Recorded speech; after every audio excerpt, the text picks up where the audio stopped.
Hello, everybody. Welcome to another episode of Tough Talk Tuesday with the Heavy Bag Boxing team. I'm your host, Robert Alexander. Along with me tonight, we have Lucas Biggers, the captain of the ship, Shakura Armstrong, and we have James. And then joining us here in a little bit, guys, we have a special guest. Actually, right now. And we actually have a special guest tonight, y'all. Right. We have DeMarcus Chop Chop Corley joining the show. He's actually great fighter, excellent fighting record, a total of 85 fights, guys. Been in the game for almost 2 decades. Old school. And he held the WBO junior welterweight title from 2001 to 2003. He's fought primarily all of the biggest names you could think of out there, biggest being Floyd Mayweather. Chop Chop, welcome to the show on Tough Talk Tuesday here. Hey, how y'all doing? We're doing great. Good, thanks for Excellent. coming. That's good. Really good. We can't see you. You turned your camera on? Well, you can't see me. Oh, let me turn it on for you.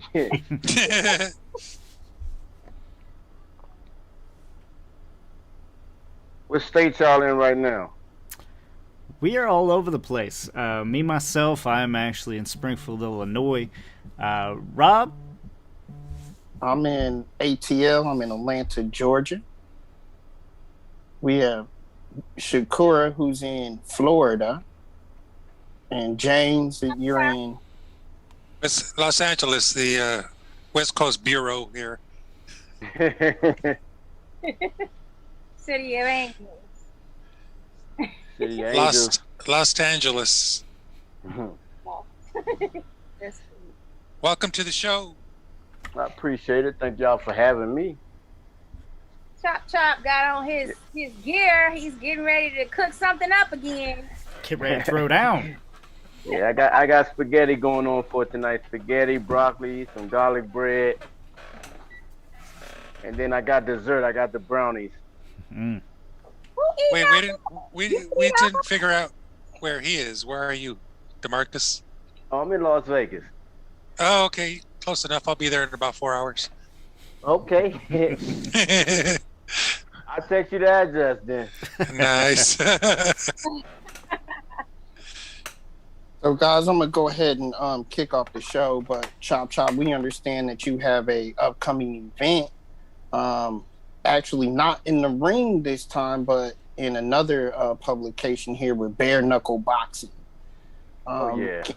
Can you tell us a little bit about that fight coming up here? I believe it's on March 19th. I'm very excited. This is my debut going into BKFC, Bare Knuckle Fighting. We posted fought last year, October the 16th, but the opponent wanted more money, so that didn't happen. And I understand you're fighting a veteran like me. You're going to ask for a certain amount of money, but don't pull out the fight. Don't wait till week of to say you want more money once you agreed upon the fight. Right, and that opponent being Barnett, correct?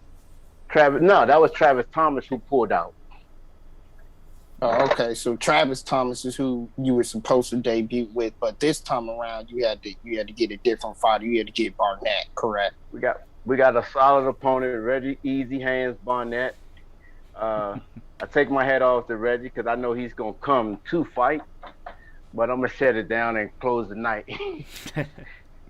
It's gonna be a good night. Okay, so just to start you off here then with everything going on in the sport of boxing right now, you know, there appears to be a new lane with these exhibition fights that they're throwing out there. What made you pick bare knuckle boxing to go to first, you know, to get back into boxing or to combat sports? When Paul Malignaggi first got into it, and he was broadcasting that he was about to fight, was it Lowball, I think it was? Yeah. The Russian guy. And after that fight took place, I seen how Paulie just made professional boxers look so bad. Yes, he did. He didn't fight. He ran. So I reached out to Paulie and I asked him, how can I reach out and contact the people with bare knuckle? Because I wanted to get into it. I like to fight. At the end of the day, I got into boxing just to win trophies. But it was a sport. But at the end of the day, it's a fight. Especially the way that the rules and everything are structured over there. They really punish you, if you try to run, so to speak. But I think that's interesting take, though, that you felt like you wanted to do better than Paulie there to get that respect back for the sport of boxing. Yeah, I don't think a bare knuckle fighter can beat a professional boxer if the professional boxer bring his boxing skills, but got to be willing to fight at the end of the day. You can't, it ain't boxing that we're going into. This is bare knuckle fighting. It's called a fight. So I ain't coming in there to use my ring lateralship and move around the ring and box and jab and jab. I'm coming straight for Reggie at the end of the day. This is all out. This is all out fighting here. There's nothing in between. There's no dancing. There's no lateral. Nothing like that. If I had it my way, we'd put our feet in the tire. Ouch. One foot in the tire. One foot in the tire, and let's do it. Yikes. So, depending upon the outcome and everything with this particular bout, is this going to be something you're going to pursue full time with this now? Or are you just kind of waiting to see what happens? Nah, I'm going to become world champion at a lightweight, 135. I'm going to win the title.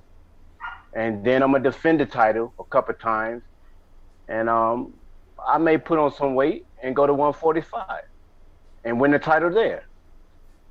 It's my legacy that I'm working on right now. I'm going into the Hall of Fame as a professional boxer. I have won several world titles. Now it's time to go into bare knuckle and win a title there and maybe win another title and go up in weight. But I know I'm going to win. With a name like yourself, leading this pathway here, do you think that you could actually boost up the publication and get more ratings, more exposure, more TV time there? I think so, and there's a lot of reasons why it's hard. It was hard for me to get a boxing match because of what I bring to the table. First thing they say, the promoters and managers, we don't want to fight Corley. He's old. He's over the hill. But you look at my social media page and be like, hold up. How old you say that guy is? He's in there working with these young guys. Nah, I don't think I want to put my prospect in there with him because it's a chance. I may clip him. Mm-hmm. Yeah, that's true. I'm going to clip Reggie, though. And with that being said, boxing is one of the toughest sports physically. And as I said, you had 85 fights in your career. How have you been able to sustain that type of career and still come out as healthy as you are? I learned at a young age. As soon as I turned pro in '96, I was working with Pernell Whitaker for the Wilfredo Rivera rematch. Sugar Ray Leonard was my manager right after I turned pro in '96. I got a chance to work with Ray for the Camacho fight when he lost. I would spawn legends as soon as I turned pro, and I learned a lot as I was growing up, how they taught me and showed me the ropes. Don't do this, don't do that. Just because I do it, I can get away with it. That's what Pernell would tell me.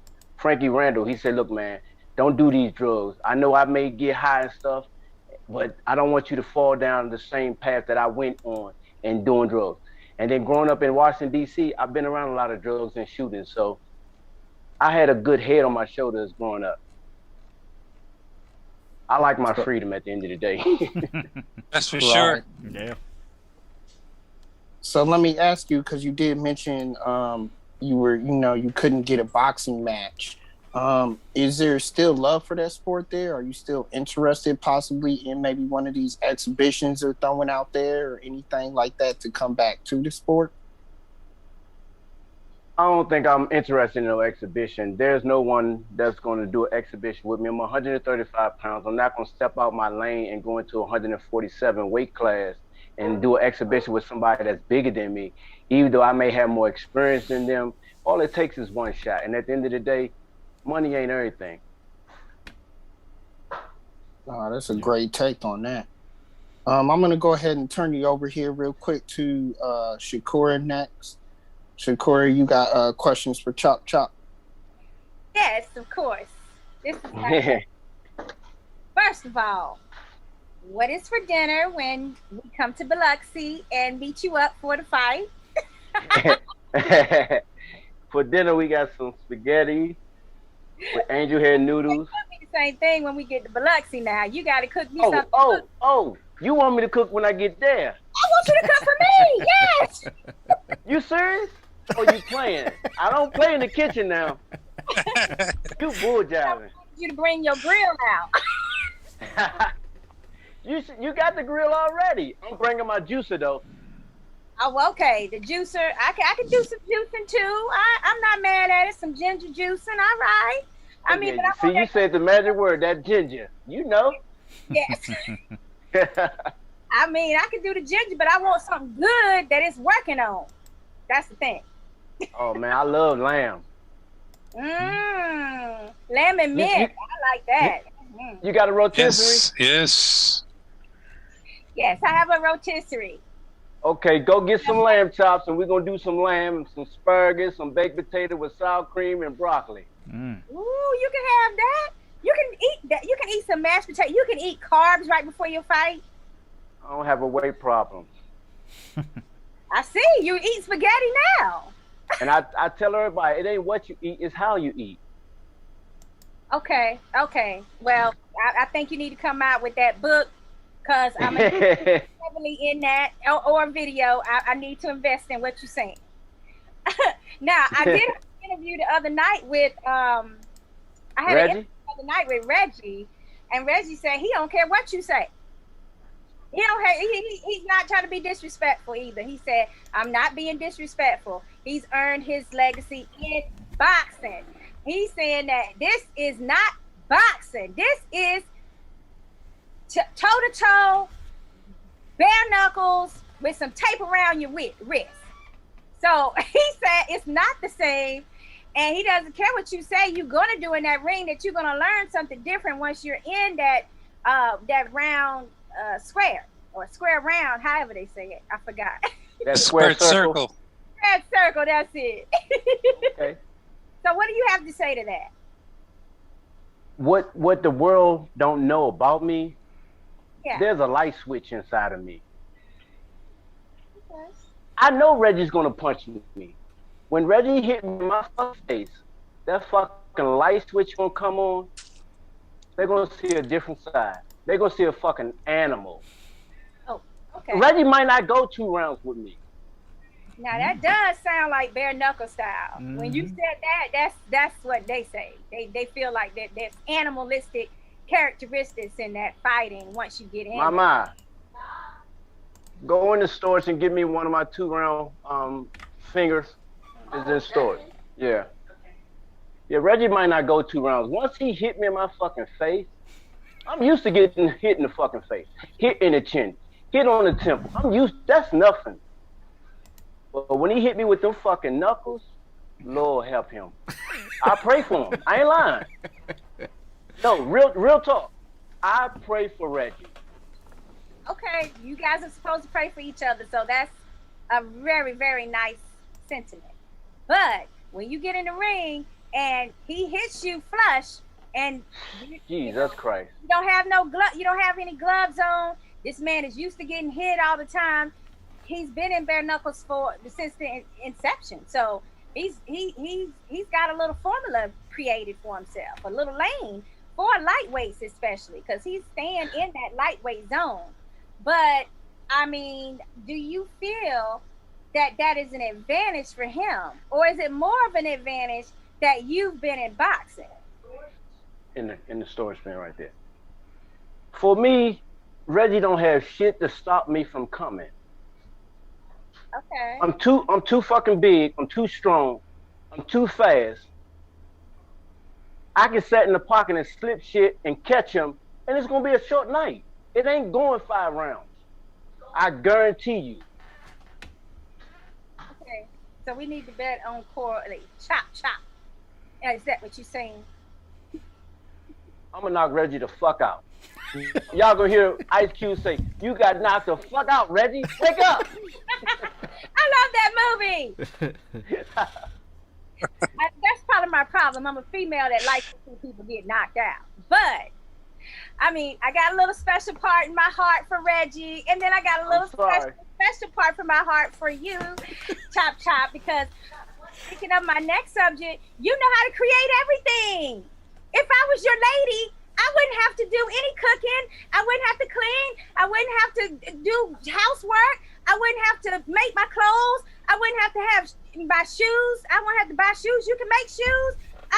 You good. So I gotta have a heart for you, because I mean your entrepreneurship and your creativity is just off the Richter scale as far as what a boxer usually goes into. Tell us about some of the things that you actually created and made. I'm still working on my SKD. That's something for you. That's a ladies line that I'm coming out with.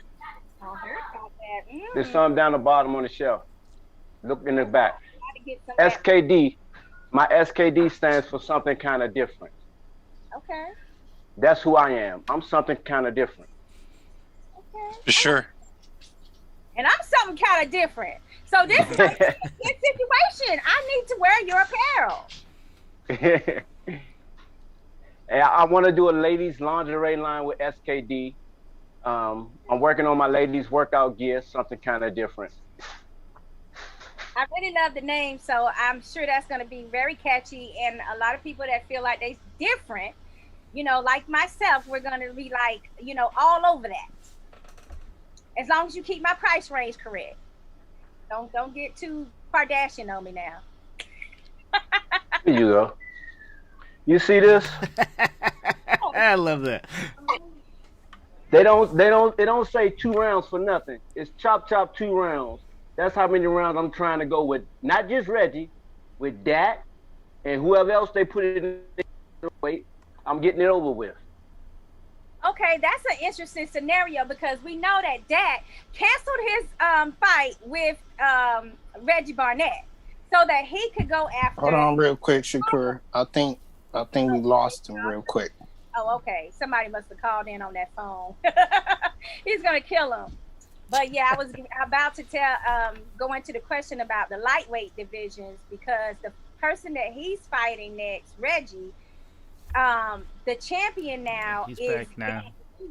He's coming back in. Oh, good. So Dat Nugent, you there yet? Not just yet. Still says connecting. There we go. There he is. Oh, sorry. I was talking about how Dat Nugent kind of decided not to fight Reggie in almost the same way that you're talking about happened to you last year with Thompson.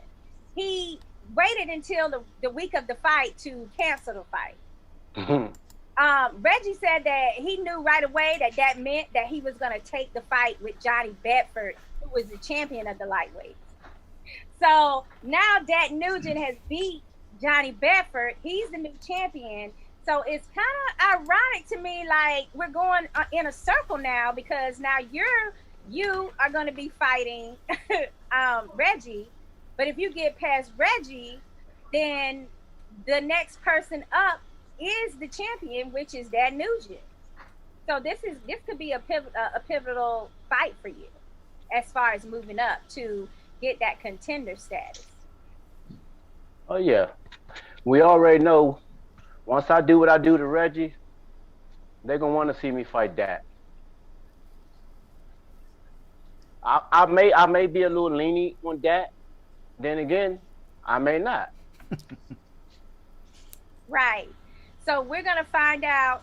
Oh, I have one more interesting question though, and that Go is when ahead. you were a kid, did you have to do fighting? Like were you that kid that got in fights all the time, or had an issue or something? You could lay hands and straighten it out. No, no.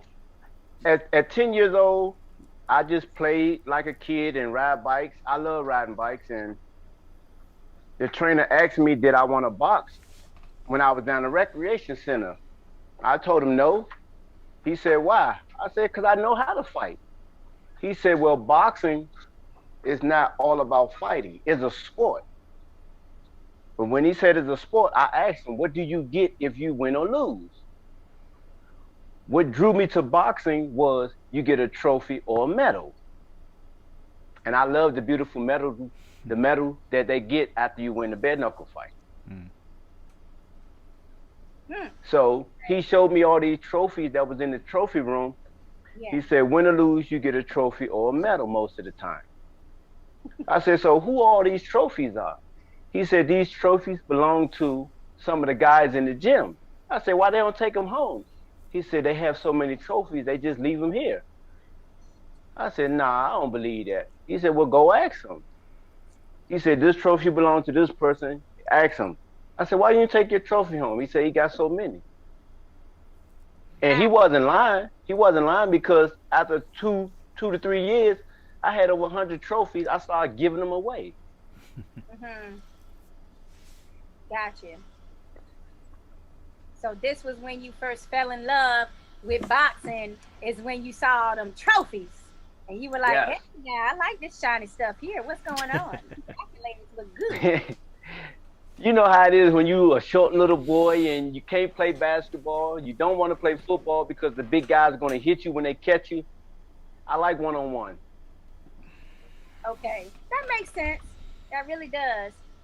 Well, I want to thank you so much, and I'm going to be looking at this fight because you guys, both of you guys, are two of my favorites, and I'm just interested to see how you're going to use that boxing, the boxing skills, even if you don't go into the jab and move, stick and move type thing. But I'm still going to be interested to see how it plays out for the two of you guys. A straight versus a boxer. You're going to see the jab, cross, hook, uppercut. That's the basic punches that I'm going to be throwing. You're going to see me slip a punch, come back with a punch. You may see me roll, come back with a combination. It's not going to go no more than 6 minutes. Wow, all that you just said sounds real sexy. So that's the reason why people should definitely see this fight. And exactly where can they find the fight? Is it going to be on the app? BK? Yes, it's on the app BKTV. You can download the app and subscribe, and everybody, you'll get a chance to see me go to work. All right, that sounds like a good situation. Good luck. All right. I'm really interested in the BKFC. I mean, it does seem like it is one of the fastest growing combat sports out there. Do you think it can still grab some big names from boxing and pull it over to its side? Possibly it can if right now they're paying fighters a lot of money just to stay into boxing. They're getting paid good money. So a fighter is not going to jump over unless he has a reason to. I have a reason. This COVID-19 shit, it just fucked my life up completely. I'm frustrated. I'm mad. I can't get a boxing match. So I get a chance to take my frustration out on somebody. Okay. Yeah, that's understandable. Yeah, I feel you on that. Like, shoot. I like to fight, so I don't want to beat nobody up and go to jail. If I can take my frustration out on somebody and don't get in trouble and make money, I'm all for it. Yeah, I mean, it definitely seems like it would benefit you. But I know some other fighters. Derek Finley really wanting to get into that BKFC. I think he may here in the future. I think it definitely is a benefit more towards action fighters like yourself. Yeah, and the fighters that if they do come over, they got to understand and realize this is not boxing. you got to be willing to fucking fight. And I know they be like, we don't know how Chop gonna do in a bare knuckle fight. He can fight in the ring, but can he actually do a bare knuckle fight? I'm gonna show the world. A little boy from Washington D.C. love to fight. I ain't got no BITC up in me. Yeah, I mean that's why boxing's not in the name, right? Is BKFC, is bare knuckle fighting, right? Fighting. Let's fight. Yes, fight. But I do want to get your take on some boxing as well. I want to know what you think about Karissa Shields, undisputed 2 times now, the only fighter to do it. What's your take on that? Amazing. I mean, I'm proud of her. I salute her. She's a legend. She is the GOAT, not the GOAT. But I mean, I'm very proud of her. I got a little daughter who's 9 years old. She loves Clarissa, so I'm teaching her Clarissa's style of boxing, letting her hands go. She's in the gym working. Clarissa done something no other female has done, and a male. Right. Yeah, she's underappreciated too. Would you agree? 100%, hands down. Yeah, and I know she said a lot of times like she doesn't get what she thinks she deserves as far as pay goes. Would you agree there? Yes, I do. 100%.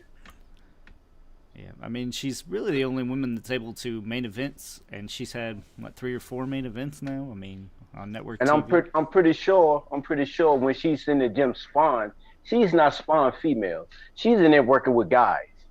So why can't she get paid like a guy? It's a fair assessment. It's the same like amount of energy that it takes a male to prepare for a fight, but then way less when you get in the ring with them as a female. Right. I think she's not going to be appreciated until she's gone. And sadly, it's one of those things that, you're not really looked at until after you're gone and out of the sport. Unfortunately, I don't think women's boxing gets enough credit overall. Would you agree to that as well? I do. They need to get more credit, and they need to brand them just as much as they brand a male fighter. Yeah. I mean, is it men's fault, though? Do we not turn into the women's fight as much? Do we not get as hyped for it? I think the promoters and managers really underutilized. They look at it as it's just something to put on a card. They don't look at it as being dominant like the males. But I'm pretty sure Clarissa can beat some of the guys out there. I'd like to see that too. Maybe then shut some mouths, Now, yeah. I wanted to also ask you, who's on Chop Chop's chopping block? Who do you got pound for pound? I like that. Chop Chop's chopping block.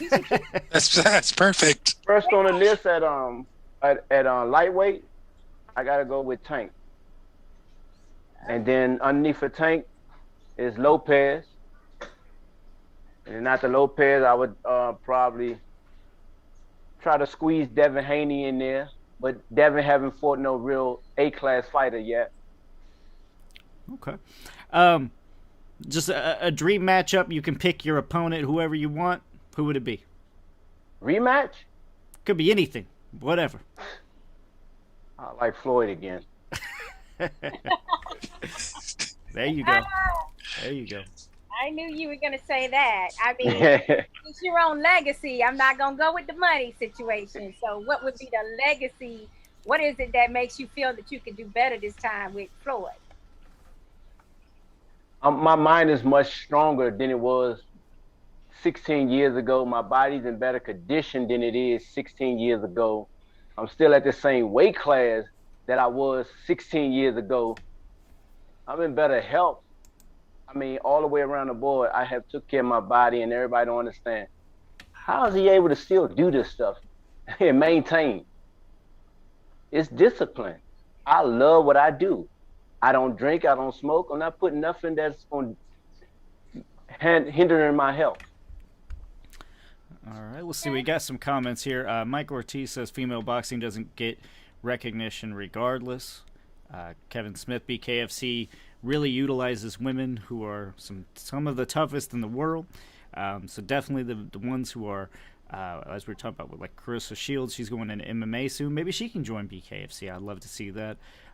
But we definitely see some women's fights in BKFC that have been pretty brutal and amazing to watch. Mike Ortiz says Floyd would fight your grandma first before he fights you.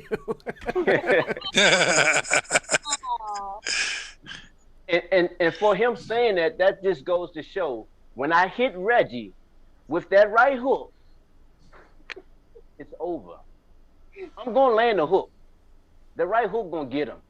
And you said this is gonna go down possibly in the second round. Is that what you're saying? That's your prediction. I didn't get these made for nothing. He's calling his shot like Babe Ruth. Instead of this, though, is this. There you go. You already know it's going to. All right, James, you got questions for Chop Chop? Yeah, just a quick one. But first, I want to say thank you for laying it down as many years as you did, because I watched you fight and I saw you coming up on the show and thought this is fantastic because you're one of the guys that did it right, man, and I really appreciate you. As far as sure, man, and I'll make it brief because I know you're cooking and doing everything, but no, my food is done. Food is done. They just waiting on me to fix the plates. All right, so we'll make it quick here. Between just the off the wall question here, between Provodnikov and Marcos Maidana, who was the tougher of the two for you? For me, I know that they're both good, tough it's fighters. It's funny you say that. I mean, it's funny you say that. Hey, hold up. Madonna, after we fought in Argentina, he said he would never fight another southpaw again. I beat Madonna, but it was a Golden Boy card, Golden Boy fighter. That's how it is when you go 12 rounds and don't knock a person out. Ruslan Provodnikov, when in Russia, I beat him like I had a baseball bat in my hand. I'm not. A lot of people don't know this. After that fight, I cried. I beat him so bad, broke his nose, knocked him down, and still didn't win the fight. Right. That hurt me. That made a grown man cry. Mm-hmm. Mm-hmm. Yeah, I remember it vaguely because that was about 10, 12 years ago. But yeah, that was a real war. He's always in some wars. So everything he did was wars. Here's the next question. Another one off the wall. Your trunks. Did you design and fabricate those, or I'm assuming you did. The one for this fight coming up? No. The fights that I saw you back around every 10, last pair. 9, 10, 11, 12. Did you make those? Design every them? Last pair I designed or I made them. If I didn't make them, I designed them. I got a nice one. Where they at? They land on the couch. Okay. You want a sneak peek? Yes, sir. Please. Y'all want a sneak peek? Y'all want a sneak peek? Sure. All right. No, you ain't got to strip down or anything. No. You got some dollars? I'll throw some ones up in the air. How's that? Oh my God! Look at that. Hold up. Ready? 1, 2. You ready?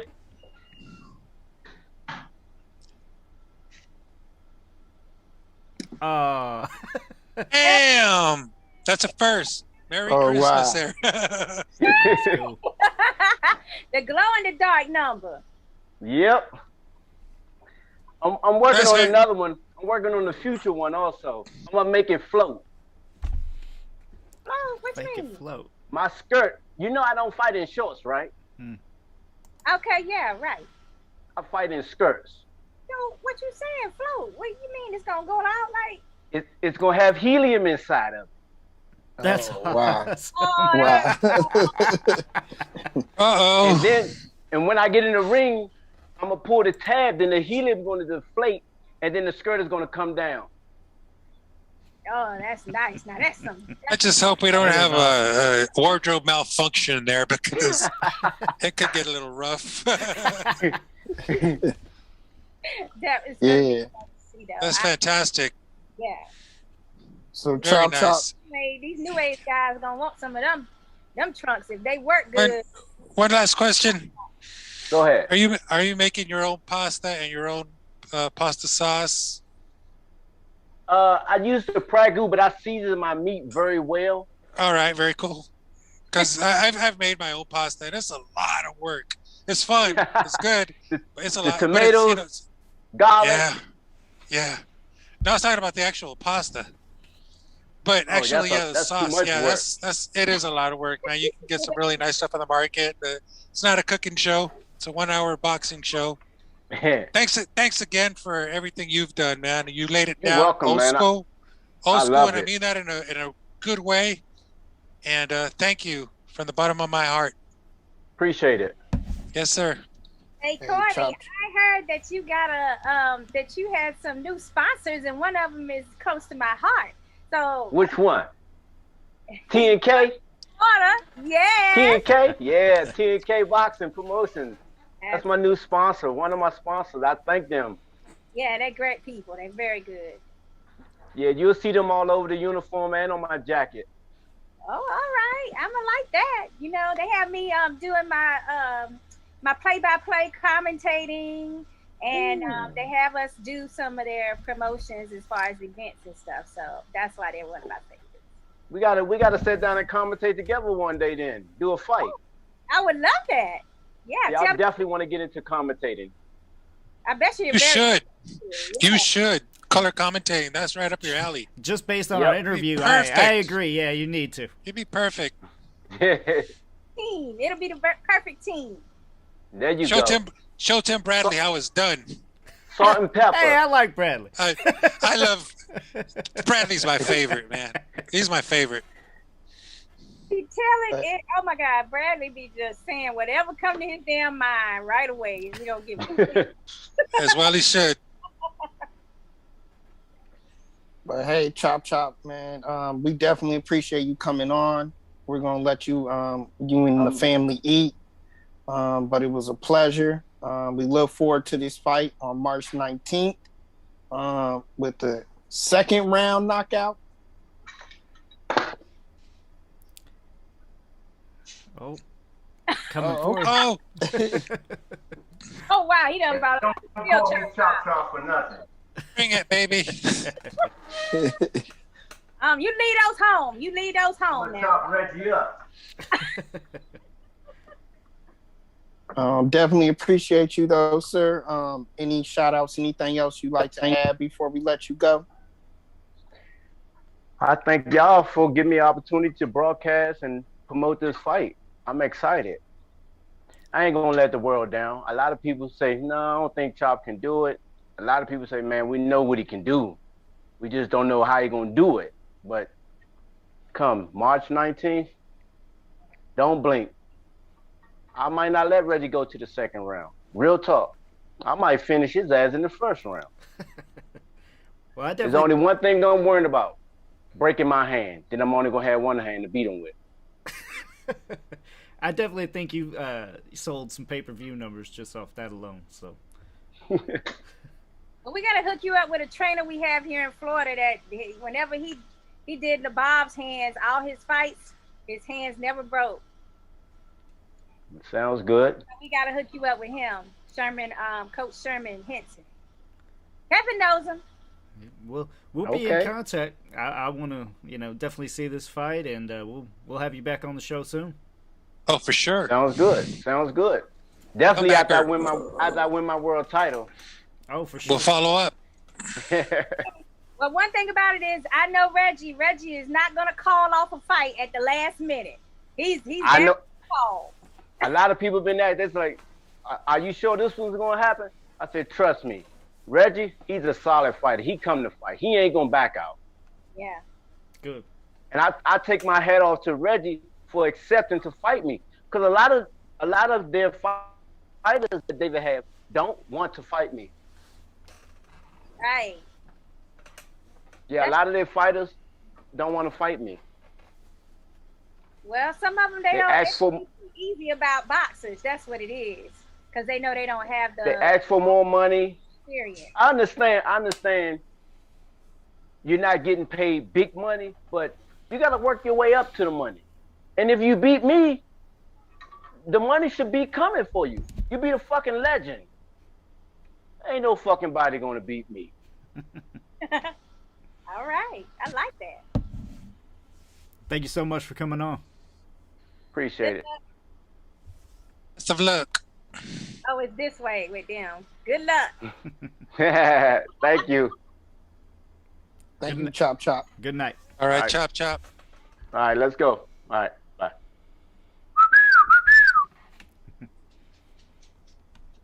All right. That was one hell of an interview. That is my man, y'all. That is just my man. Hey, BKB, look out. That man is not playing. I think he just beat Curtis Stevens for my favorite interview. That man is not man. playing. Fans, If you look at his fighting style, he's tailor-made for BKB. Yeah. He stands with, 1 foot in the tire, and he goes for it. Well, let me put it in That's perspective. just perfect. Let me put it in perspective for these fans out there with BKB. BKB is no joke. It is full-on action, hands-on action, fights. Just like he said, it is fighting at its fullest. You try to play the sport like Paulie Malignaggi did, get embarrassed and beat. And Chop Chop is 46, guys. Yeah, guys. He's 46 years old. BKFC. Yeah, Not BKB. BKFC. BKB was bare knuckle boxing. This is not bare knuckle boxing. This is bare knuckle fighting championship. They changed it, so it's BK. It used to be BK. No, BKB was something else. That was that crap with the knuckles missing out of the gloves. It was weird. It only lasted for a little bit, and Curtis Stevens and Rosado fought, and that's not what this is at all. This is actual bare knuckles. Yeah, I remember that. So, yeah. my fault. Thank you, Lucas. BKFC. And it was like a dome. This is actually a ring. Okay? A lot of people are like, what a ring? It's actually a ring that's levitated. Is not a square. Right. Right. But I mean, I'm just saying, the man is 46. He looks like he's 36. Yeah, he is. Well, he's in shape. Amazing. He's in shape. The man stayed in shape after all these years. Yeah, for sure. But So- getting back to the ring, is this like the banked ring? It's like Or is it flat? The ropes are in a circle. Yes. The actual ropes are the circle, but the ring in there is square. I think that's how it works. Yeah, I mean imagine just a square boxing ring. What I saw in the past and then was that imagine they had. it's a circle, and that's pretty much what it is. What I saw in the past was that they had this banked system, kind of like an old roller derby thing. where Yes, you're thinking couldn't- still You of- couldn't back up. No, yeah, you're still thinking of BKB. That's what Right. that was. So it's a and different setup. It is. It's a different sport. Yes. Okay, I gotta watch. I Yeah, mean, check a it out, lot of the John. rules were kind of similar, so I see where a lot of your guys' confusion is coming from. Yeah. But it's basically kind of. I mean, it's basically the same. I mean, because they awarded, but this is actually 3-minute rounds, I believe, not 2 minutes. I mean, it is completely different. So, but the BKB actually at first it started bare knuckle boxing, right, and then they had a regular boxing glove with a hole cut out. And then they were like, well, we can't really call it bare knuckles when the knuckles are never going to touch. So then they called it big knockout boxing, and that didn't work either. So they just ended it after, I think, 3 or 4 pay-per-views. But this bare knuckle fighting championship has started its own revolution. I mean, it's really came a long way. And I know the founder we've had on the show, David Feldman. And I'm sorry, Kevin Smith just commented, we are 5 2-minute rounds. So, there you go. Oh, what I like, James, you need to go check out. Like, if you've never watched any of their fights before, you should check out the first Jason Knight versus Artem Lobov fight. That one was amazing. The females that just fought in Tampa, I done forgot their names. Kevin, help me out here. They had an amazing fight. And Reggie Barnett, the person that Chop Chop is fighting, has also had some great fights. I'll check it out. That will fall. You might knock him down, but he always gets back up. And I'm talking about 3 times, 4 times, 5 times. Like, he can get right back up and start fighting again. And that's why he's a fan favorite for a lot of people. So they're standing 8 here, just like in boxing. Kevin says Valor uses the round dome with no ropes, so they kind of took over the big knockout boxing type dome. He also just said Paige Van Zandt lost to Britton Hart. Yeah, and Hart. Paige and Hart. That was a very good fight. That was a great fight, yes. And anybody who has it... Because if you like boxing, I mean, most people like the action of it. There is still some sweet science. I don't want to say that boxing's not all completely there. But there's less movement backwards. I mean, it is more of an action. It's basically the good parts of boxing, the more entertaining parts of boxing for the common fan, definitely. It's pretty much a phone booth, but is there a standing 8 here, or how does that work? If you knock someone down, is it like right back up and right back into it, or standing 8, or what's? I cannot recall seeing a standing 8. Because they go back at it. Yeah, I don't. Yeah, I've not watched a lot of this. I primarily watch boxing, and after that boxing, and after that boxing, and then maybe a lot of glory. But we don't see a lot of glory, which is kickboxing. Right. Yeah. And that's it. I don't watch MMA very much, so I'm especially not well versed with BKB or any of these BKFC. Yeah. Or any of these offshoots of it. So after that interview, are you thinking more that you may check out that Corley fight, the BKFC? Corley got a fan. he got a new fan here. I love that guy. I mean, I watched some of his fights in the past. I'm talking 10, 12 years ago. Where. I've watched the fight with Mayweather and a couple others, and Miguel Flores, and those are a lot of great fights. But it's been years since I've watched him go at it. Many years. If he comes in as a B-side or not, I love just the fact that he's still gonna try to win. Like he's not that fighter we've been seeing lately, where they know they the B-side and they just come in to get that check. And they're not gonna try to defeat, you know what I'm saying? He's that fighter that whether they got him on the A side or the B side, he's coming in and he wants to win. Like he knows that he has a chance to win because he does. Yeah, I mean, I think the BKFC actually does really good at signing fighters that aren't going to just come in for a check. I mean, most of these fights, dudes come in to throw. I mean, that's what this is about. Kevin says Julian Lane is currently training with Kay Wilson and sparring with Keith Thurman. Yeah, I mean, guys, he's 46 and still at 135 pounds. The man is in great shape to be at that weight at 46. For sure. But, I mean, he's not showing the wear and tear that a lot of fighters show this late in the game. He's got 82 fights, you said? 85. 85, yeah. No, he's a very healthy mind and body. All right, guys. So, just so we don't stay up too late and keep our users too late tonight, let's move on to a few topics we do have to get through. Shakur, I'm going to you first on this one. It was a big weekend for your girl, Karissa Shields. Now she is another undisputed champion in a new weight class. She put on her own first major event, all-female card, with her as the headline. Tell us what you thought about the pay-per-view, and tell us what you thought about the fight in general. Well, they had some great A-side fighters, but some of these girls had been out for so long, I wasn't too impressed with some of their competition. Noemi, Vasquez, she's a female that's from our area, and she was like the second fight into the pay-per-view card, and her opponent really did a number on her. So I have to get her name because I forgot the actual winner. And I was impressed with the ladies' win because I've seen No in these other fights on DAZN. They call her in quite frequently, and she gives them a hell of a fight.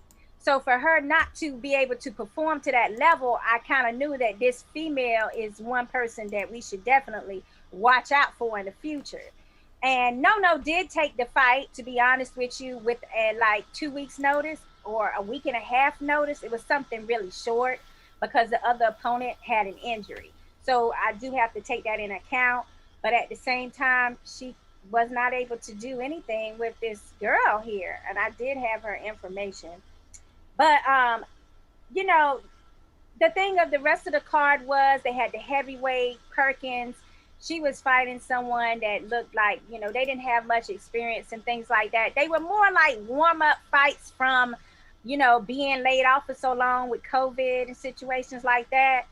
And I was kind of disappointed because I thought she could knock this girl out. She had her hurt a couple of times, but basically, guys, the 2-minute situation is stopping people from knocking these girls out as soon as they get them hurt. And that even happened in Claressa's fight against Marie DeCare.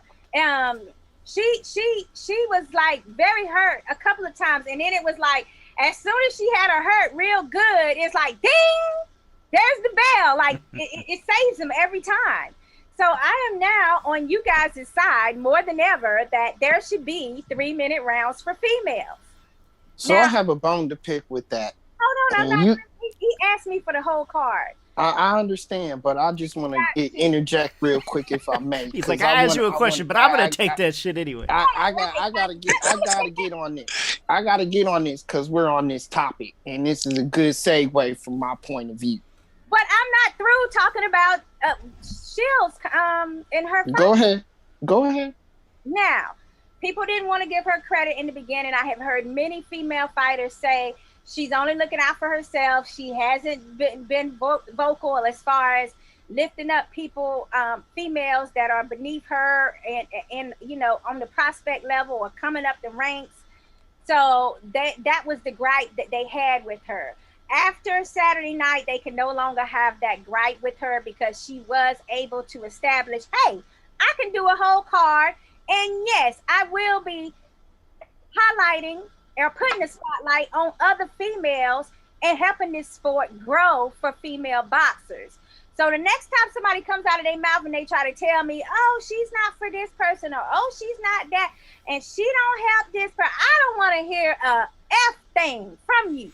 I don't, because I know it's not true. I mean, when somebody has a pay-per-view card and they're able to say, hey, this girl is great, we should have her on, and this person's good, we should do her, and this and this and this, like that, and it happens, you have to give them respect for wanting to give you the exposure that you haven't been getting. On any type of level, could a female be on a male card and get that type of attention for being a female, you know, on all versus being a female on an all women's card? And also, Claressa is now man nor woman. She's the only 2-time world champion, undisputed world champion at 2 different divisions. So this should stand for something. This is not no type of titles that and accolades that you can overlook. When you start getting things that even male competition doesn't have, you really can't look and try to dismiss it as something, you know, oh, it's nothing and no, that's something. That is greatness, because now it's like 2-time undisputed division, you know, winner, a champion, plus 2-time gold Olympian. You know what I'm saying? Like, you starting to add on a lot of twos. That's right, because if it was a male boxer and was going for his second undisputed, it would be a huge event. Oh, I mean, it would be about as big as it gets. And it's a shame that this one didn't get that kind of coverage, but based on what she did and how she did it, it will. I mean, she's definitely onto something, and she's kind of like Corley, you know, and paving the way. And she, you know, definitely end up in the Hall of Fame and everything else that comes with it. But yeah, she's definitely paving the way for a lot of fighters. Yeah, you're right. And I've got the girls' information now. This is the female that I was talking about, Mitchell, that did such an amazing job. Sorry, it's terrible. Blinded by light. Claire is terrible. So her name is Jamie Mitchell, and she's at the bantamweight of 118. Guys, it's my understanding, you know, I'm not all the way into female boxing, But it's my understanding that there are a lot of players at 118 for females. It's just unlimited talent in that division. So I hope that some of this talent can actually be focused on soon, and these women can get some of the exposure that they need in order for people to see just how great they are. Yeah, and in no way, Lucas. I'm about to say something, but in no way am I wanting to downplay Shields. What she's done is amazing, but I'm simply also saying I think women's boxing also has some issues even filling out a division, right? I mean, even finding fighters sometimes. It's light. So it's not equal. I can't say that it's equal. We don't have the same minute rounds. We don't have, that packed division like I would like to see her to wipe out. I think she would still wipe them out. I'm simply saying that women's boxing is lacking in that area. Rob, though, I think you were wanting to make a point. As much as you think, though, because we don't know. Like I've always said, they feel like this undertone. It's like a black market type. Think black market. It's all these boxers, but they're only highlighting a few women. So it's when you go to these local cards and stuff, you start seeing like, damn, well, where that girl come from? Oh, damn, she got some talent. And you start realizing that it's a whole lot more women fighters here in the States. Oh, no, I'm aware. I've seen and recorded. We actually have Heavyweight Boxing has their own exclusive fights that are women fights, ones that are just barn burners. So anybody that's watching likes women's boxing, definitely check us out on YouTube is where we have some of our full fights, as well as probably here on Facebook and Twitter as well. But Rob, I think you were trying to make a point, and then you got sidetracked, and then we kind of got off topic. What were you going to say there, buddy? No, I was going to come back to my point. Okay, I kind of want to do tonight's topic kind of a little round robin anyway. I have an argument, a bone to pick with her with this 3-minute round issue. Okay. A year ago, she wasn't for it. Quote unquote to SI Sports Illustrated, she said, I think it'll make the women's sport boring. Here's why. And I think she's right. Because women's boxing is faster paced. You add the extra time in there, it's going to become more strategic, and we don't really want to see that in that sport, in that game. We want to see the faster pace. It's going to get a little bit slower. It's going to have to because you have to combat for the extra time. You can't keep going all willy-nilly out there on each other for 3 straight minutes. Why not? Two, Layla Ali is 24-0 with 21 knockouts. She had the same damn time Clarissa had. Karissa has 2 knockouts. 2. So for her to headline this type of card in pay-per-view and not knock the girl out like she's supposed to, do your job first, then ask for the time. I had a hard time looking at him. He was like, 2. I don't even get, I love some Ali. She's adorable. She's fine as I'll get up. And she was dominating it when she was in there. But I don't want to get into how politics worked for her in her favor. I'm just saying. There were some really small girls that were being handed to her for a minute there. But go ahead, James. You finish it. Thank you. I just want to say sometimes I wish that men's boxing was 2 minutes. I'm like, get with it, get it on, or get the out of here, But there's another thing, right quick.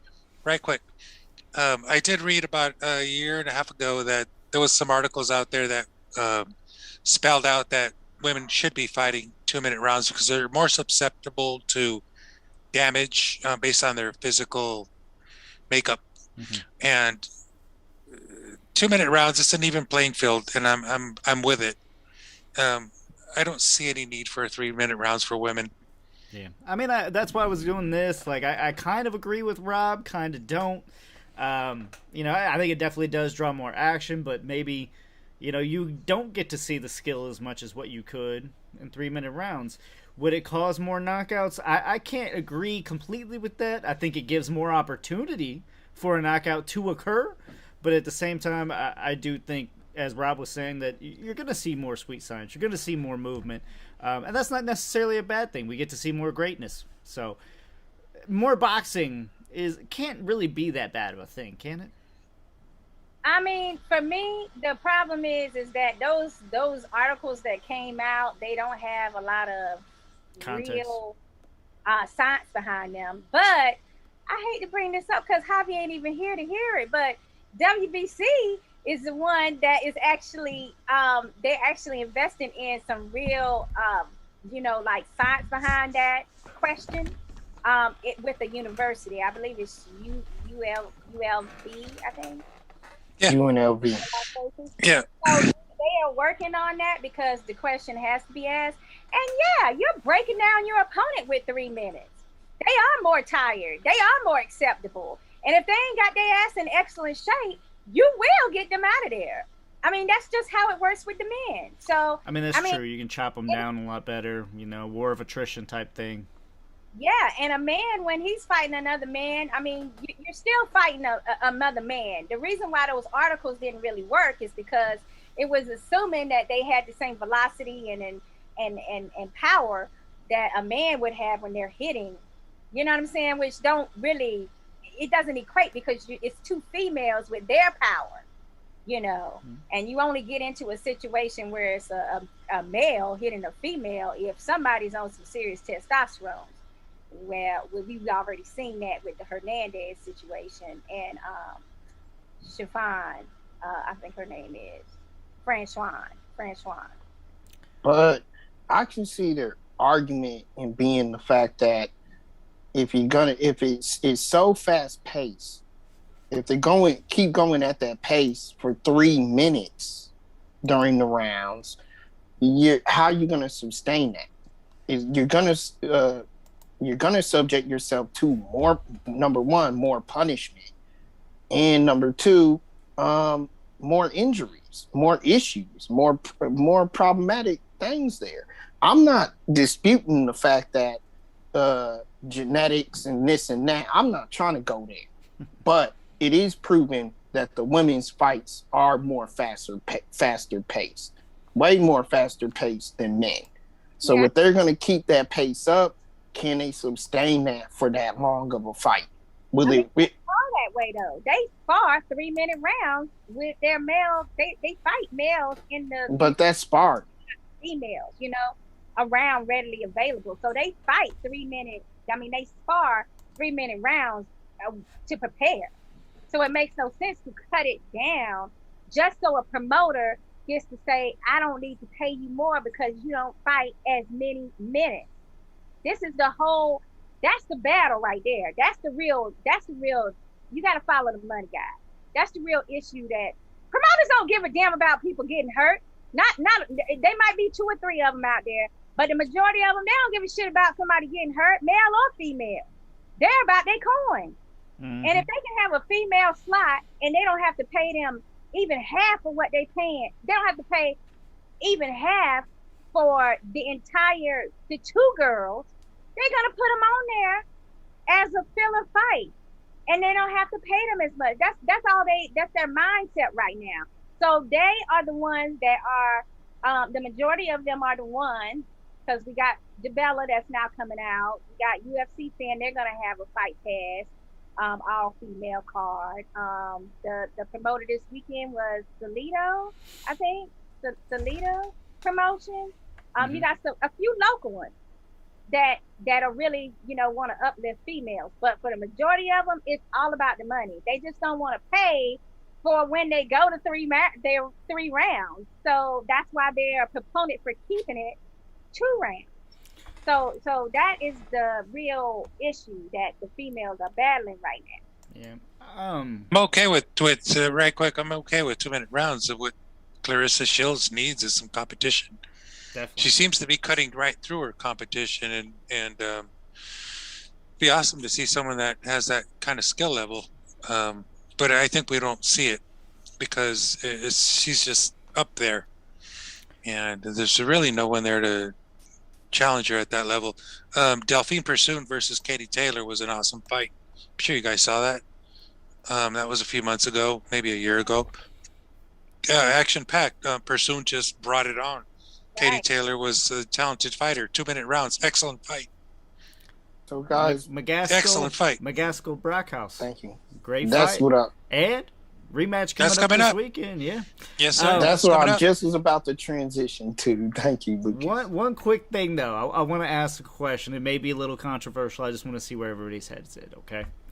So, if a man were to be trans and come to fight as a woman, would you guys be okay with that? And Sakura, why are you dying? Because I got in an argument with someone. Well, I didn't really get in an argument, but earlier, Mark Reyes, he was like, he posted something about this governor, in the Midwest, and she like got this bill to stop, female transgender or whatever girls from fighting, in school with other females. And I was like, priorities. And then he thought that I meant that, was going after him and the issue. And I was just saying, no, we got a pandemic. People are dying. Right. There's other things to take care of. I got you. Yeah, it's like her priorities are off. That's what I was saying. Yeah. So, I had to hear all these explanations and reasons why what she was saying was great, Right. But, yeah, when it comes down to it, just the science between male and female, I don't think it's safe. It's not about, anybody else coming out. It's no transphobia. It is not safe because you still have man makeup. You were still born a man. You still have the man muscular system is different. Like James was saying earlier. I mean, men and women were just created differently. And it's dangerous for the women. Body composition is different, and they just can't take the blows that men can take. Muscle mass is different, right? Everything. Yes. Our heads are different, We're able to be concussed a little bit harder. She can fight a transgender man. I mean, female. Oh. But she wanted to fight a man. So she wanted to prove she could fight a man. So we could give her one of the transgenders and let her go for it. Hey. But yeah, let's talk about McGaskill Brackhouse. I mean, what an amazing fight this was. And, I'm glad Brackhouse is getting the rematch. This is 10 rounds, of course, for the undisputed WBC, WBO, WBA, IBF welterweight championship. I really hope that the fans show up for this fight because this is going to be one amazing women's fight. And Sakura, you got to be excited for it as well. I am, because I'm thinking that, at first Brackhouse didn't think that she won or that it wasn't close, I don't think. Because she was saying that she would go back and, this could have been her retirement and this and that. And I think she went back at that fight and she started looking and seeing like, damn, I really let her run all over me. This wasn't my fight. I got into her fight. So I feel that this time she's not going to come in with that same mentality. She's going to be trying to stick to her fight that's won her and kept her champion the longest of any female champion. So she definitely, sorry to interrupt there. She definitely won the second half of the fight, but gave up the first half. Yeah, she did, because I think she was trying to get used to whatever, because, McCaskill was coming after her. She was there, like, she was like, and a lot of that stuff got swallowed up to me. A lot of those punching, she kind of smothered herself. But, the judges, they were seeing it as McCaskill was being the pressure fighter. She was bringing on the action, and I just didn't see the effective action to me. That's why I felt that McCaskill won. But McCaskill had it way too close, and she cut it too close. And when you do that, and people are used to seeing you dominate in such a strong way, it does make it look like the other person might won. So I just don't think that she's going to come back with that same type of fight. The thing is, you got to ask yourself, do you think McCaskill going to come back with the same type of fight? Because she knows that Brackhouse is not going to come in there with that same type of fight. So she's going to also be looking at her tape and seeing where she could, critique herself and seeing where she could have had some more points too. So I think this is going to be a very tactical fight, guys. I really do. I don't think it's going to be a brawl. We need a prediction, though. Oh, you want just the prediction? You didn't say. You asked me what did I think of the fight. No, I know, but I didn't know if you was gonna give us one or not. That's why I had to make sure you give us a prediction. because I hadn't thought about who the winner is going to be, but I'm suspecting that Brackets will probably get her titles back unless age has really, really caught up with her in this fight. I see her fighting a different boxer, doing a boxer puncher type situation. She's always been a great jabber and a great mover, ring generalship, awesome. And we just didn't see any of that in the last ones. Is her legs gone? We're gonna know for sure if it's, if that's the issue or not. Because usually when a male boxer is, doing a lot of ring generalships and things like that, and then they start going in and slugging and allowing you to do these things to them, you start thinking that, they don't have the same legs anymore. So with that being said, I will go for Brackets if she's able to use her skills to her advantage. And I would go for McCaskill if she really doesn't have legs and she stands in that pocket as much as she did last time. Brackets does. James, what's your prediction? Oh, that first fight was in Tulsa, Oklahoma. I was just looking it up here. And I recall I talked to the corner man for Jessica McCaskill. That's Mike Rodriguez, who's here in Southern California with me. And it was extremely hot and extremely humid. And this was outdoors, downtown, in some intersection there, right? Uh-huh. I'm sure you guys saw this. Mm-hmm. And I think under a different set of circumstances here, that Cecilia Breakhouse will, make it happen. And I would see her winning by a decision, maybe unanimous decision or something close. But I'm favoring Breakhouse here. And yeah, I think she'll win back all her belts and ride off into the sunset.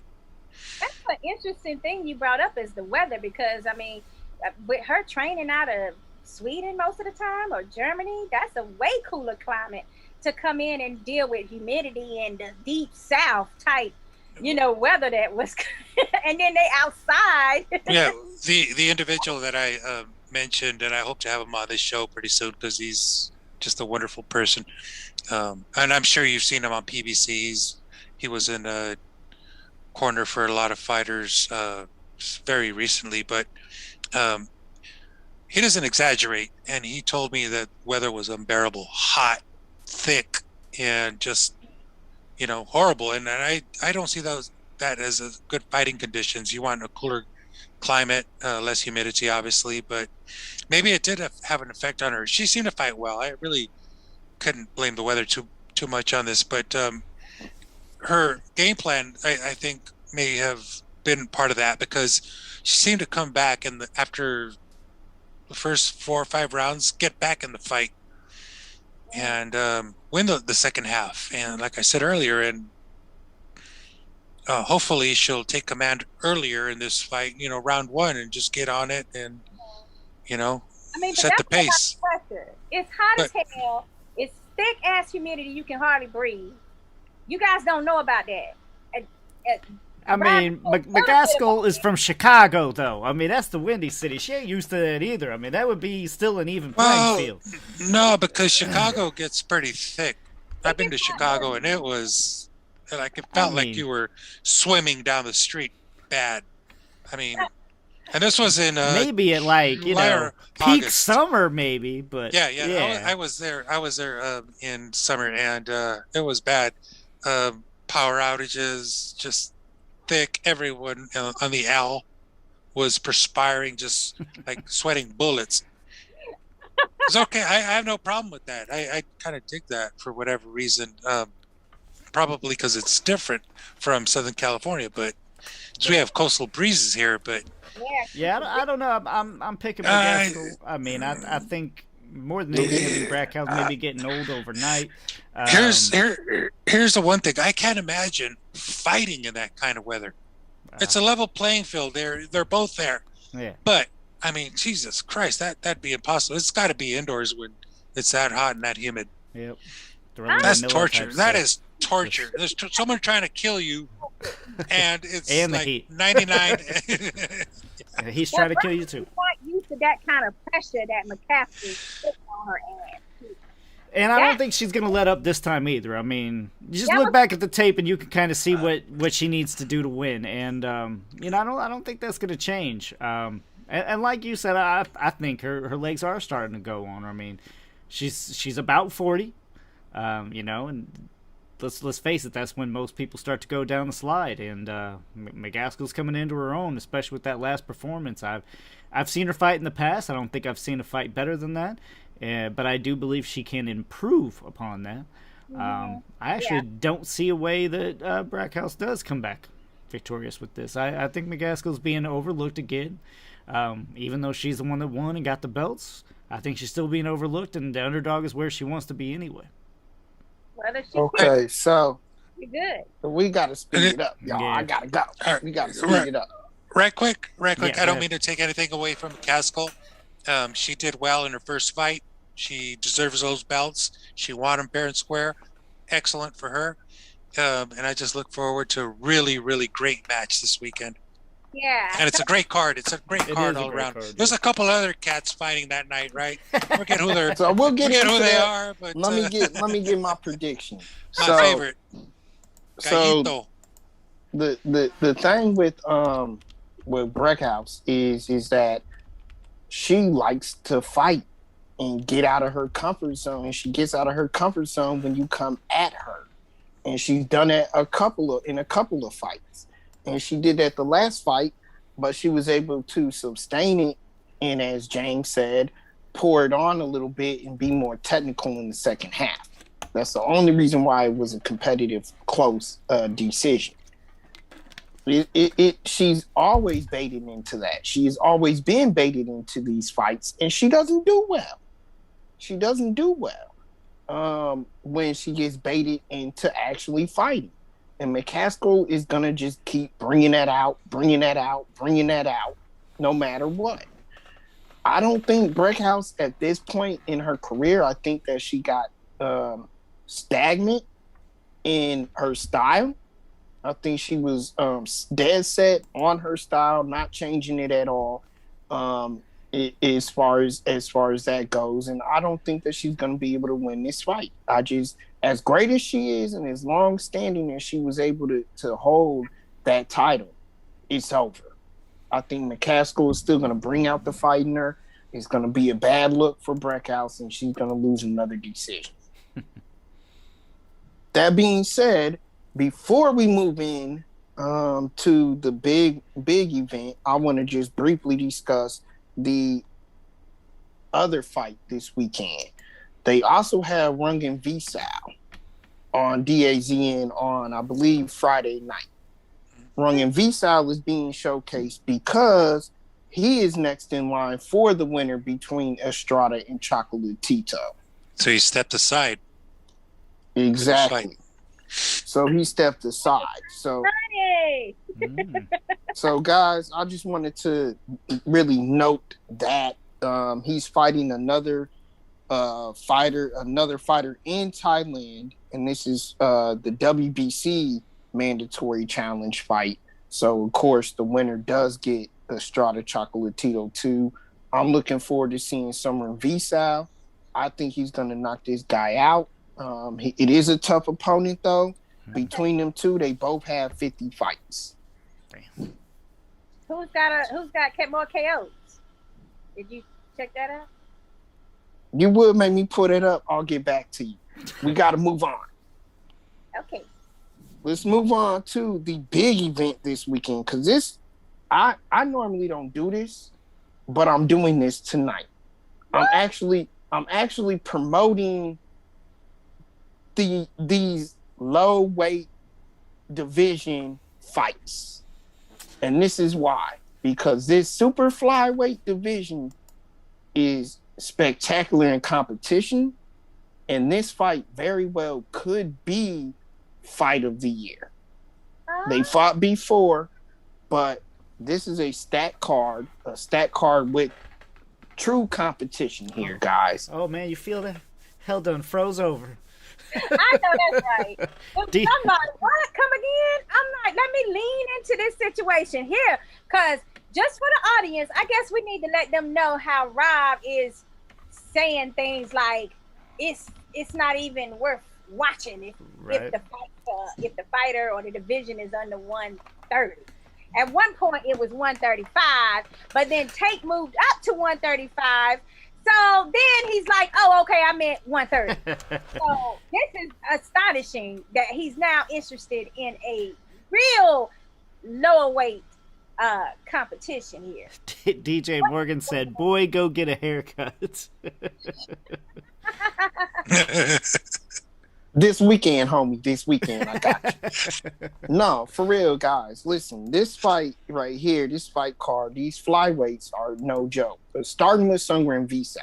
I can't wait to see that fight. It's in Thailand. It's on DAZN. It's going to be a back and forth battle. It's going to be a crazy fight.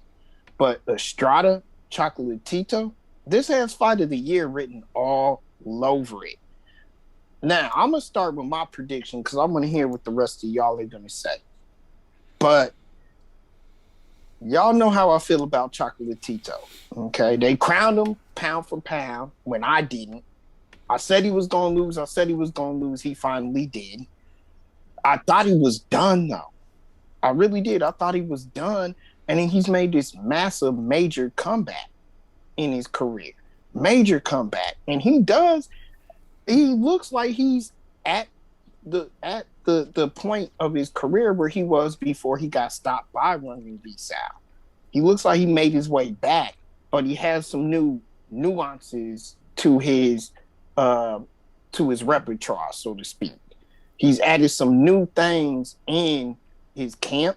He's added some new things in what he trains with, and it shows. That being said, we know what Estrada's going to bring to the table.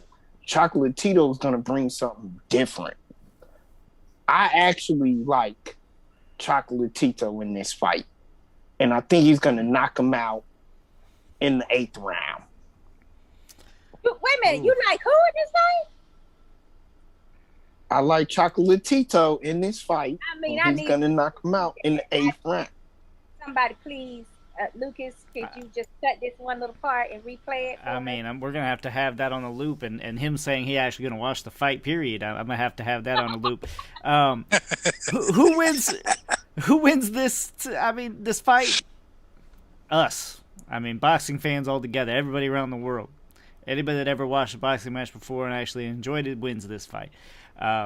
Now, I can't share the sentiment with a KO. I would favor Chocolatito, but I'm still going to lean towards decision. I mean, these guys are, two of the best going at it. I honestly don't think it'll be kind of similar to their first fight, but I expect a unanimous decision for Chocolatito, but still one hell of a brawl. Oh, I am so on the fence with this, guys, because I finally put my faith back into Chocolatito. I was one of those people that was like, he's done as well, Rob, so I can feel you on that. But then now I'm like, Chocolatito did go up a couple of weight classes before he lost, so I don't know if that pound for pound status he had, if it wasn't legitimate. I feel like it was probably legitimate for the weight class that he received it in. But the situation with now is, see, I'm remembering how I did with Burchell versus Valdez. And in the back of my mind, I was like, yeah, but Valdez is younger and blah, blah, blah. And, he's now with a new team. And then I still was like, I feel like Burchell is too big. This was my reasoning for going with Burchell. I just felt that he was the bigger guy and he was going to bully. But everybody got your number at a certain time, especially when you're right. They have your number. So, with that being said, I know, James, I'm getting there. I'm getting there. I didn't go with Burchell. Oh, you went with Burchell? I did not. Oh, that's what I'm saying. I'm saying what I did. So right. I did that just based on the size situation. That was my main goal. Like every time I wanted to go with Valdez, I couldn't because I just couldn't get over the power and the sure just dominant build he has. So I saw how that worked against me. So this time I do have to go with the younger fighter. I'm gonna go with the younger fighter. I mean, I'm going with Estrada. I'm gonna say that, you know, I feel like also Estrada has Chocolatito's number. You know how when somebody fights you and they win and they just know some of the things and the nuances and the different ways that you dip your head and different little techniques that you do throughout a fight. I just feel like Estrada is one of those people that has his number. So I am going with Estrada. I don't know what round. I don't know when. If I'm with Lucas, then it would be that it's by decision and they make it all 12 rounds. But after seeing Valdez cleanly knock the hell out of Burchell, just knock him out completely, I might have to go with like a round 8 or 9 too. So that's my predictions, guys. I'm sorry, I finally got there. James? I gotta say, there's a loss on Gallito Estrada's record. There's a loss on Chocolatito's record. And that comes from Sorung Vasai. He beat them both. And the guy, I can't imagine fighting Sorung Vasai. I mean, hitting him is like hitting a tree trunk. Honestly, that guy is made of steel. And so, but Gallito came back and beat him.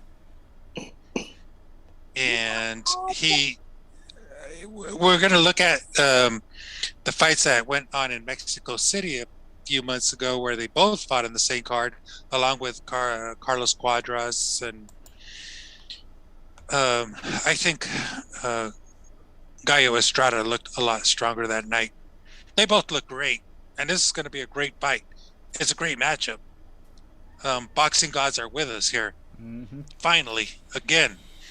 And this is going to be good, but I got to go with Gallito. He's State of Sonora, and guy's ready, and he's looking good. He's looking sharp. He's on weight. He's on point. Training is excellent. 100% Gallito. Late round stoppage. Stoppage. How late? So guys, it sounds. How late of a stoppage? How late? Probably about 9:30, 10, maybe. No, I'm kidding. Late rounds. I don't know. I hope he can do it early, and walk out clean. Chocolatito's got a lot left in him. He's not going away easy. He's not going away. Period. I'll make it quick. I hope Gallito can stop him in the 8th, 9th. But 100% Gallito. Gallito means little rooster, so he don't stop. He's a fighting cock. I like little rooster. So my points real quick to Shakura. You said that you think that Estrada has Chocolatito's number. I mean, he lost to Chocolatito. I don't know where you seeing that at before, but he did lose to him already. And quick question to everybody, because I am excited for both of these guys. I love these two flyweights only. These are the only exceptions that I make. If somewhere in Visai and Chocolatito both win these fights, do you see them fighting this year? And do you pick one over the other? Say that again. I'm confused. Yeah, I mean, I don't know. I mean, I think so. Somewhere in Visai is the mandatory. If he wins this fight, if he wins and Chocolatito wins, do you see it being a trilogy fight? And you see it happening this year? I think it's possible, but it depends on what happens with Chocolatito and Estrada. Yeah. We'll answer that question next Tuesday. That means y'all don't want to answer it now. I'm gonna tell you what's gonna happen. What? I'm gonna tell you. No, you heard it here first, fans. Surin Visai is gonna win. Chocolatito's gonna win in a major knockout victory. Okay. Set up a trilogy fight, and that one is going to be a hell of a fight. a hell of a fight. It's going to be like the first fight times 10. Somebody gonna die if that's the case. I say Gaito wins here. Gaito Estrada wins, and he will face Sorungavsai because I guess Sorungavsai has stepped aside to make this happen between Gallo Estrada and Chocolatito. And that'll be an excellent trilogy there, and that's what we deserve as fight fans. Is a good, solid trilogy for sure. These two guys have fought. Gallo Estrada came back to fight the best of the best of the best here, and he beat Sorungavsai. He avenged that loss, and he's avenged all those losses. But Chocolatito, he has not avenged this one, and he will. He's lost 3 times. He's avenged 2, and he'll get this one. So, as we say here on the West Coast and state of Sonora, mucho gallito. So a lot of gallo. I just hope that everybody checks this fight card out because, you know, there's some people out there like Rob has been in the past, wink, wink, where they don't really want to see, you know, fighters at their size. They don't think anything is going to happen. So I hope that more people understand that this is a worthy fight. This is worth our, you know, a boxing fan's time. I mean, the whole damn card is nice. Definitely. So I hope they don't sleep on it. That's all I have to say. Like, yeah, my last selling point, I do not like the lower weights because I feel like there's hardly no power in it. But with these particular fighters, they're trying to kill each other. They really, really want to kill each other. The way that they throw hands. Let me, Rob. Let me throw up a question with all due respect here. Go back and watch. What's a question? So, you should. I gotta pose this as a question. Would you please go back and watch Nonito Donaire versus the Monster in Uwe, and tell me next week that there's no power in these divisions? Nothing but power. Badass fight, man. Yeah. Oh my God. I would love it. I hate to admit this. It's not power like you see in the heavyweights, but it's proportionate. I hate to admit this, but the Monster is one of my fan favorites. Look at that! Something just came out the bag. Oh my because he actually has power, and he actually has power. Here's to you. Man, I got to cut this one all the way up now. He's just saying a whole bunch of stuff. All right, guys, that's all I have. Being held as evidence. Yeah. Thank you, Chop Chop Corley, for coming on. Great interview. Like I said, one of my favorites now as far as the interview goes. Looking forward to that fight on BKFC. Yeah, BKFC, I believe it's March 19th.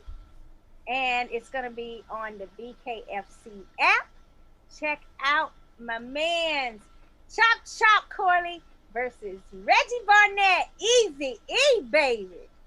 Chop Chop Corley, you got a lot of new fans here, Chop Chop. We wish you the best. Give them hell, baby.